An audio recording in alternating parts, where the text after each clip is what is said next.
your South Carolina representatives at work.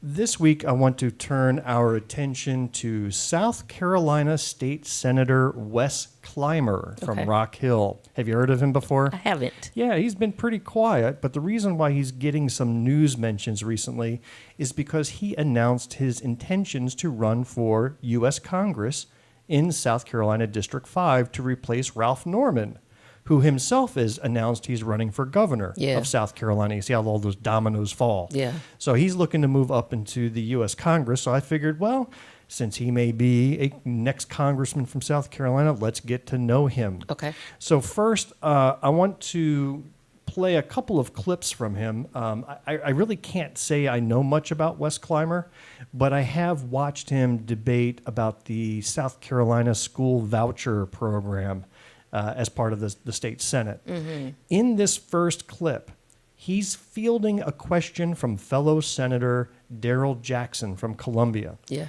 And for our listeners, it's important to note that Senator Jackson is African American and Senator Climer is white, so I'll just leave it at that. Obviously, if you're watching this on YouTube, you'll be able to figure that part out for yourselves. Yeah. So let's watch this clip and hear their exchange. And then I want to get your opinion on what you just saw. Okay. Will the senator yield for the last question? Yeah.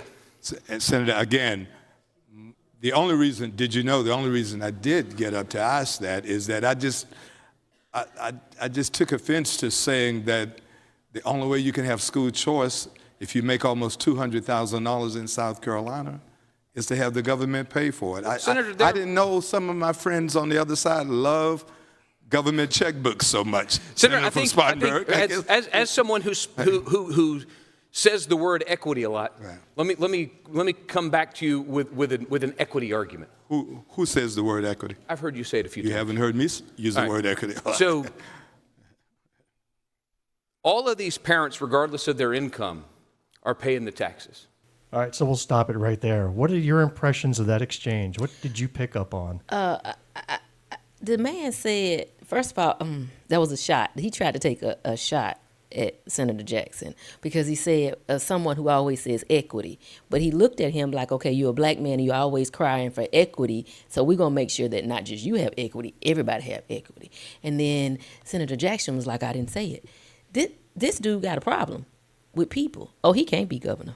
So would you consider that a little tad racist? Not a little tad, extra racist. Yes. Yeah. So you looked at a black man and just assume they're That he said always equity. talking about DEI. That's Yeah. where it came back to. You Yeah. always mention equity. You Yeah. didn't hear a damn thing that man has said. Nothing about equity. No.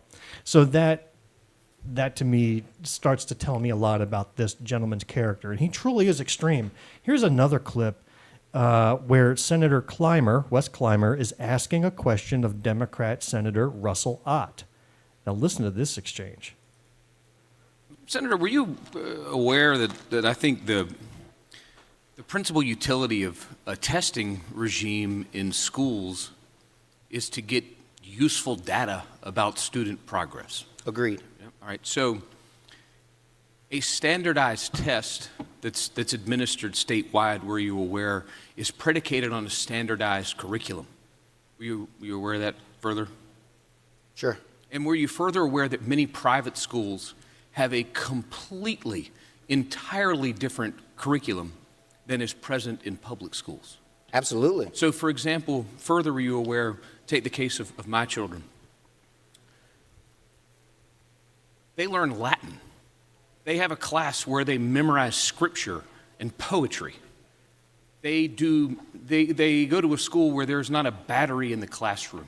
No battery powered, no computers, no calculators, no nothing. They learn math on an abacus.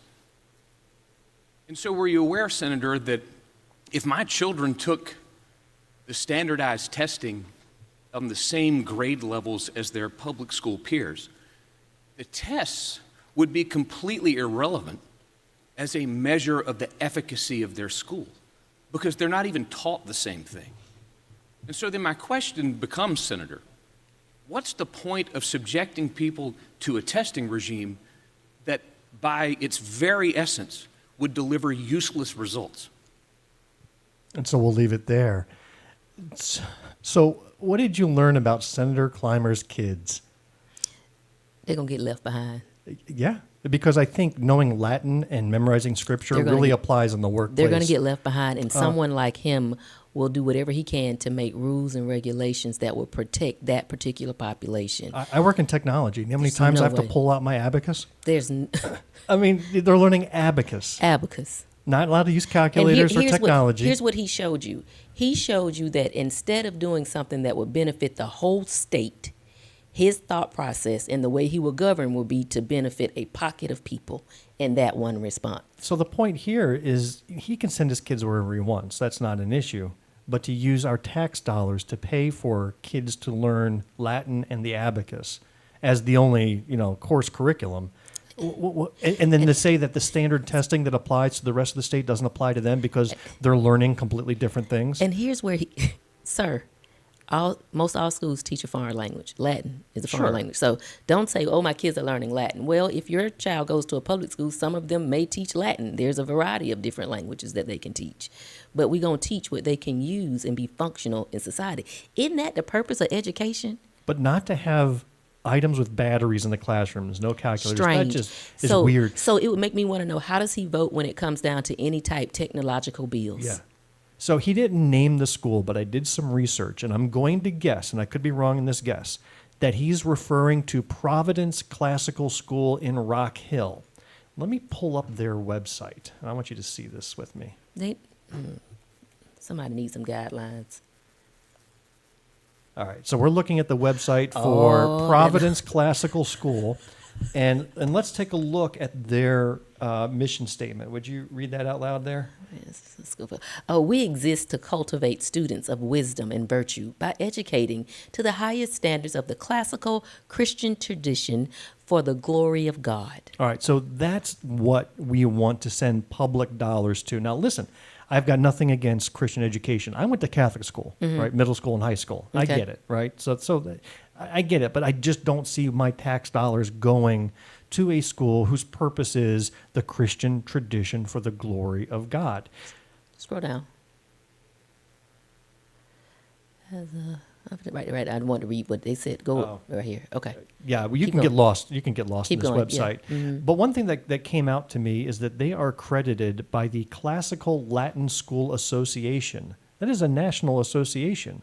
And to get accreditation by this association, and I read this in an article, somebody did an expose on them.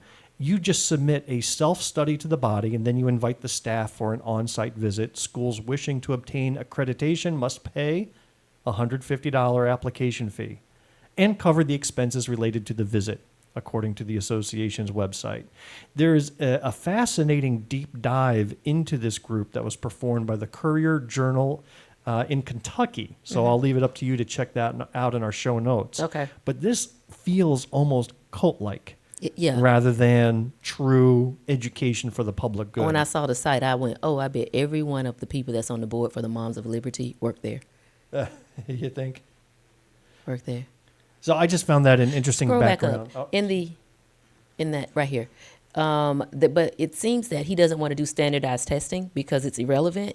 But it seems that on October the 20th, they'll be doing the PSAT. Oh, and the SATs Do you on see October that? 6th. Okay, yeah. great. Okay, but it's not worth it. Right. Okay. Right. So the arguments that Wes Climer made, he is one of the more extreme members of the Senate from all the hours that I've watched. And you're going to see a lot of the same coming out of his congressional campaign. So whoever is running against him, whether it's on the Republican side or on the Democratic side or independent side, I wish you the best. Yeah. Because Wes Climer is a scary fellow. He's not it. All right. Before we leave this topic, I want to talk about another thing that's happening in South Carolina and the fact that you have learned recently that there is another member of the South Carolina General Assembly that you discovered listens to our podcast. Daniel Gibson. So let's talk. Representative Daniel Gibson, Boy, shout out. Look at you light up. Now I'm taking it you are a big fan. No, I'm still not a fan. This is your former opponent in the last election. It is. And you had an encounter with him recently. I did. So I still am in these county streets. So I still float between McCormick and Greenwood because I'm invested in them. And so I go to one of their sheriff does coffee and conversations. I go to the coffee and conversation. I'm there to hear what people of McCormick need to hear, right? And so I sit down and I meet a couple of people that I know, and we're hugging and we're talking. I have a seat. They ask a question. I respond to the question just because of my background. I just mentioned something about seniors not sharing your information if people call about Medicare over the phone. And so the sheriff says from the front of the room, Gibson, do you want to say anything? At this point, I go, Gibson. I didn't look back. So Representative Gibson comes from the back of the room and he starts to tell this story. And he gives a shout out to the solicitor for Greenwood and how they've been working together to ensure, they went through that whole line. And so I'm sitting there and I know my face is saying, okay, whatever. And so he says, oh, and before I take my seat, I want to give a shout out to Dr. Jumelle Brooks. I see she's here. And I went, what the world? Like, I didn't even know he was there. And I said, hey. And everybody in the room turned around and looked back. And he was like, I've seen you, but I've never got a chance to meet you. So I just wanted to say, hey. So after the event ends, I go to him and I say. So let's pause right there. Do Yeah. you think that he was truly shouting you out as a No. gesture of goodwill? No, I think what it was is I think that it was 3 or 4 white men who thought that they were just going to be able to play me because I was by myself and it's not happening. Yeah. You thought it was an intimidation I think it factor. was a strategic intimidation thing to say, I see you and I want you to know I see you. And so, Daniel Gibson, I see you too. And so I made sure that he saw me because at the end, I went up to him and I shook his hand and I said, so no more public shout outs without an introduction first. I'm Jumelle Brooks. It's nice to meet you. And he said, oh, yeah, I listened to your podcast. I've never met Bill Kimbler. And I said, oh, okay. He said, but I listen to your podcast all the time. And I said, yeah, and I read your weekly things that you were sending out. That's a good thing to send out those announcements every week. He's like, yeah. And then he hit me with the equivalent to I'm not racist because I got a black friend statement. It was, I want you to know that the Republicans and the Democrats, we really don't fight like that. It's just the media.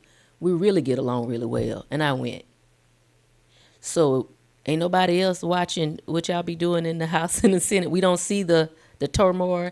Yes, we hear the conversations that come out of those rooms when Democrats are pushed with their backs against the door, but they sell that whole imagery like we're all fighting for the same thing. No, we're not, but we didn't get to go into that conversation.